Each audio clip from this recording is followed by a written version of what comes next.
Good morning. This is Radio Douglas. I love to hear, right?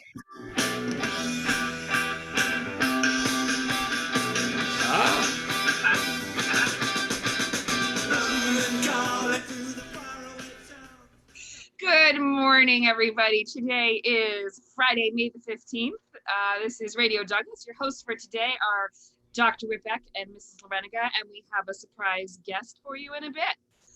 It is currently 8:30 a.m. Standard Douglas time. What day is it? Friday, May 15th. It's National Salad Month. Oh, that's what you were going for. Sorry. Yeah. Burger on your salad, and then you've met two. Yeah, and take a photo of it. And make sure it's gluten-free. So yes, celebrate National Salad Month today, and we will wish a happy birthday to no Douglas students today. But if it was your birthday, you'd be sharing it with Emmitt Smith, who was a running back for the Dallas Cowboys, football player, and Zara Phillips. Perhaps our guest knows who Zara Phillips is, a British equestrian and second eldest grandchild of Queen Elizabeth. She is. Zara's Happy birthday to Zara. Mrs. Lareniga, do you want to introduce our guest for today's weather segment? Yes, we have the weather lady coming to you live from England. Her name is Miss Ward. Good morning, Miss Ward. Hello. I am good. It is lovely to be there, if slightly 3,500 miles away. What's the weather there today? As you can see, it is a beautiful sunny day. It is, if you're in England, you would say it's 17 degrees Celsius. For you guys over there, that means about 65 Fahrenheit, give or take a little bit. And we are going to be heading, I think, at 2 o'clock today. It's going to become sort of like nearer the 70s, if not in the 70s for me. Wow. Sunbathing weather here. Nice. You don't get that often in England, do you? No, we do not. What's the outlook for the week? We are going to go back to some traditional English weather and have some rain, because this is too nice for us. We don't deserve this. And then we are actually going to sort of like flip-flop back to ludicrously nice. It's going to turn out to be like nearly 30 degrees for me, and I think that's like 80 something for you. So British people don't know how to deal with warm weather. So we'll just sort of wander around our houses in complete confusion, sweating. Rather on the sunscreen, because your skin will go. Oh, SPF 50 all the way. Yep, all I literally have sunscreen on right now, because otherwise I would get burnt. Nice. Well, it looks beautiful in your English garden. Yeah. Thank you for coming to us. We had a beautiful morning this morning. It was quite warm, but now it's supposed to cloud up and rain. So it's rain like the Dickens this afternoon. Yeah, and pretty much we might have a spot of nice weather over the summer, or over the weekend. But then Monday and Tuesday is torrential rain. So fun. We'll get our wellies out and carry on. You need to go welly logging. A what? Welly logging, where you take a Wellington boot and you see who can throw it the farthest. Is that a traditional English? That's the thing. British pastime? Yeah, it definitely is. We'll congregate in large communities, obviously now with 2 meters apart, and who can throw a welly boot the furthest. Excellent. Can you share a photo with us that we could share with our live audience next week after this weekend's welly throwing games? Yes, I will lob my bright pink wellies as far as I can for you. Thank you, Ms. Excellent. Oh, I can't wait to see. All right, we're going to see what our kids are up to. Nice. In just a second. As soon as I get that up, there we go. With our Creative Kids segment. Here we go. In some of the classrooms, we have stars of the week, and here is Greta being a star of the week for her, or a guest reader for her sister's class. Or numbers. Why does the alphabet have so many letters? Reading can't be hard with one big eye. What about lunch? What will the other books think of me? Will fingers paint stick to my feathers? What's up with those heavy backpacks? I'm a fragile bird. The unknown stresses me out, dude. I love how her sister is pointing to the pictures and the words. What a helper. Oh my goodness, that story sounds amazing.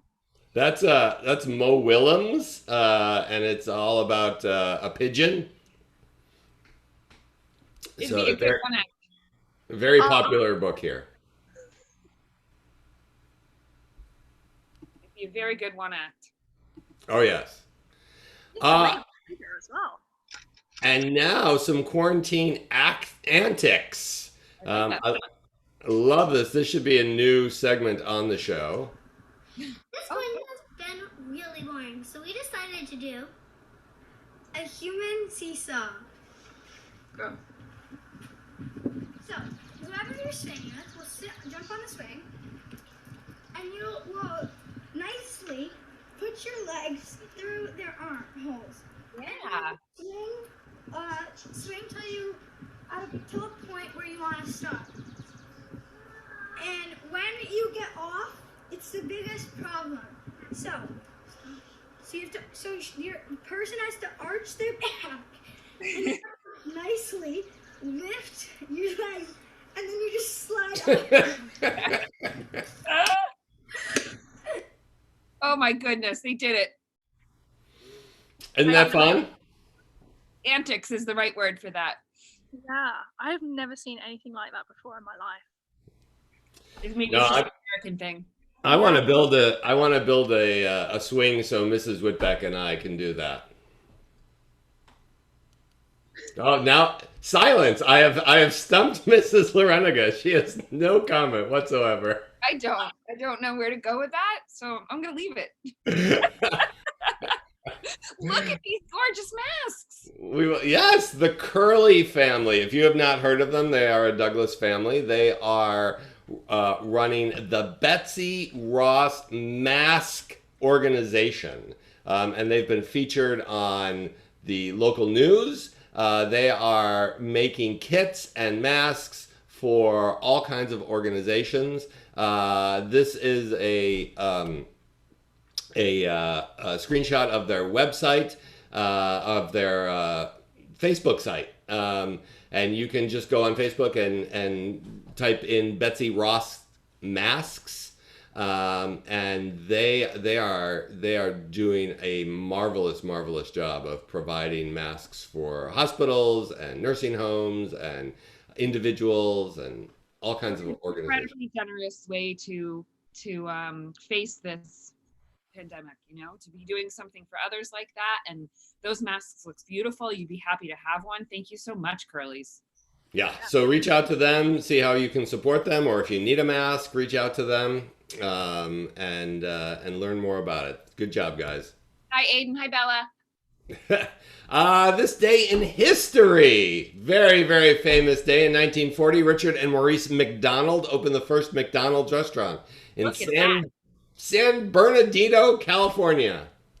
Look at those arches. Yep, this is the original restaurant. Still stands in San Bernardino, and hamburgers were 15 cents. Goodness gracious, that's like false advertising now. Right, it's a museum, so they can keep up the original signs. Oh wow, That's incredible. I want to go. Yeah. What was? That's incredible architecture for 1940. I was not expecting that. We have only the best here in the U.S. I'm glad that you can put your degree in architecture to use, Miss Ward. Yes, one of many. And because we have a special British guest today, In 1800, on this day in history, King George III survived a second assassination attempt. What are the chances? And the monarchy, they will survive anything. Good on them. Even losing the Revolutionary War. We just brushed that one right off. We found somewhere else, and we were like, "You'll do." Yeah, it's like us. It's like the United States losing I don't know, Grenada that we never ever owned or anything. What's really crazy is that we just don't teach it. Really? Yeah, Your history? I told some of my kids that we used to like own America essentially. And they were like, "No, we didn't." I was like, "I promise you we did." Like Wow. we there was a big war and everything, and they were like, "You're lying. That never happened." I was like, I promise you, Google it. The third grade this week has a lovely slideshow that presents all of the parts that happened just before and why we declared independence. If you want me to share it with you, you could share it with your students. I genuinely think they need it. It's very informative. I think the third graders should really, pay attention to that this week. Little plug for curriculum. Yeah. All right. All right. I'm speechless. I didn't know that you did not, celebrate the 4th of July and McDonald's and all of those great American things. Yeah. Good thing we don't sing "God Save the Queen." Yeah. All right. Would you like to hear a joke? Yes. Always. Today's Douglas Teacher's Joke of the Day is brought to you by Mrs. Bennell, our counselor. Let's see what her joke is. Hi Douglas School, it's Mrs. Bennell here with a joke book, Belly Laugh, Riddles, and Puns for Kids. We actually got it from the book fair for my son. So I have two for you because I just couldn't decide and they're hysterical. The first one is, what side of the dog has the most fur? The outside, because of course you wouldn't have fur on the inside. And the second one is, how many apples can you fit in an empty box? None. If you put apples in it, the box won't be empty anymore. Thanks so much for listening to these very funny jokes. I hope you enjoy yourself. Very funny jokes, Mrs. Bennell. It won't be empty anymore. I love it. I love hearing your giggles as we're going through the jokes. Best reactions ever to jokes. So I just love the punchlines. They're hysterical. we spare no expense here at Radio Douglas for the best stand-up comics on the circuit in our hallways at Douglas School. Yep. Today's episode is brought to you by comedy. Here comes the sun. And I didn't even put together our British visitor this morning with yesterday's trivia question, but it was written by George Harrison. He was one of the 4 Beatles. And what I found interesting was that he wrote it in the garden of Eric Clapton between July 7th and August 19th. He was kind of mad at the Beatles and was like not participating in what they were doing. And he wrote this hit song when sort of avoiding them. He called it Truant. So that's yesterday's trivia. Today's trivia. Oh, wow. Can we top that? Oh, look at that. Right? I sneaked a peek at the history for today, obviously. What are the ingredients of a Big Mac? And if you can sing the jingle, you can have a bonus. Because I can still sing it, because I was of that generation. Is it jingle?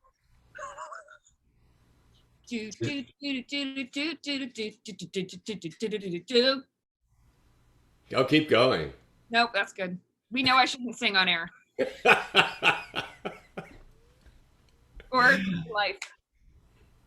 It has nothing to do with Hold the Pickles or any of that? No, No, that's a different jingle. that's totally different. I'll sing it on Monday. I'll work into it. All right. Well, I will definitely come back on Monday because I want to hear you. Or maybe I'll find someone on the internet singing it. That's probably more likely. Oh, no, I want you. Oh no. Nobody wants me to sing ever. Just ask my former 4th grade students.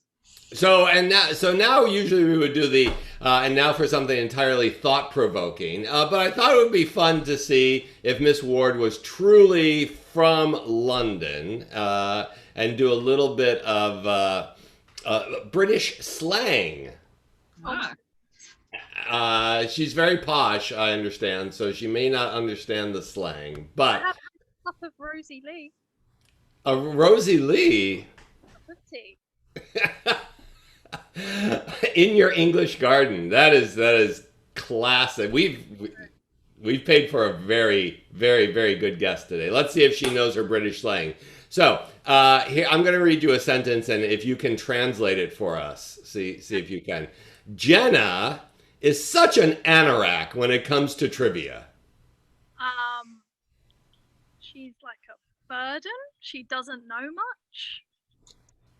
much. We would say a geek here. Completely Like then. I was no. asking wet, so I was like, wet is bad? Oh yeah. So an anorak is what you wear right in the rain, right? Yeah. yes. But they're very plain and not very fancy, and that's what at least the Google has said for the. Probably right. I have Google's an probably anorak. right. This is an anorak. I have one right here. We just lose her. Just off script again. That's, right? Very boring and plain, but purposeful. It's an anorak. Yeah. So Jenna Okay, is not something. boring and plain yet purposeful. Yeah, that too. Okay. Okay. Here's another one. Here's a quote. And did you see the way that Mrs. Lareniga scored a goal with less than a second to go? She pulled a blinder there. Oh, like amazing. You'll never see that again. Like incredible. That one I know. A Yes, blinder. Yeah. Yeah. That's top tier compliment. Oh, look at that. Let's see if you can work that into conversation, just as a reminder. And you kind of referred to this with the in your weather report. So I thought we'd end with a little weather related British slang. Jenna, don't forget to grab your brolly before you go outside. Umbrella. That one I know. And my wellies. Yeah. And my anorak, because it's rainy. Do you really refer to them as brawlies? Yeah, I don't think I ever say the word umbrella. I think it's exclusively brolly. Interesting. Yeah. Fascinating. Excellent. We have a brolly rack as well that you like put your brolly in. Ah. It's a whole And that way you can always find them, because we can never find ours. It's like Yeah. when you walk into a shop, there's a little brolly rack and you just slot it right in so you don't trail water around the shop, and then you go back and you hope that someone hasn't taken your brolly. Yeah, because an American like me would come in and say, "Oh, look at all the nice umbrellas here for me to borrow," Exactly. because I've lost mine and I don't have one. That's because we don't have umbrella racks. Yeah. Exactly. That's why you need Exactly. And we think that if somebody leaves something at a doorway, that it's ours for the taking. Yes. A lot of people here think that too. Yeah. I've lost a brolly or two due to the brolly rack. What's a torch? Because that's the one that I hear all the time. I don't have my torch. Flashlight. Oh, flashlight. Yeah, it's one when I'm over there and like at camp, I will tell the kids, hey, like make sure you've got your torches, and they're just deadpan, nothing. Yeah, they're thinking they're gonna have something that's lit on fire that they're gonna carry Yeah. around. Yeah, and they're gonna go look for monsters and in a dark cave. Yes, Yeah. exactly. I feel like I'm a disappointment because I sort of walk in with a regular flashlight and they were expecting some sort of like ancient Greek Olympic sized torch. Yeah. I would be highly disappointed. So I'm glad we're just on Zoom and you're not offering to take me on a tour by torchlight. Yes. a Brawley as the thing she holds while she takes you on the tour. Yeah, like Mary I Poppins. find her at this. Yeah, they would. And with that, we're going to say goodbye. Thank you very much, Miss Ward, for joining us for all the way from London. Have an awesome weekend, everyone.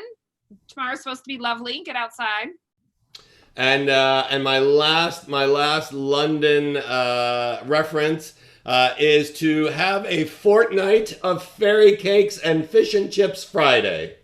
Brilliant. Fabulous. Best. Thank you. Bye, everybody.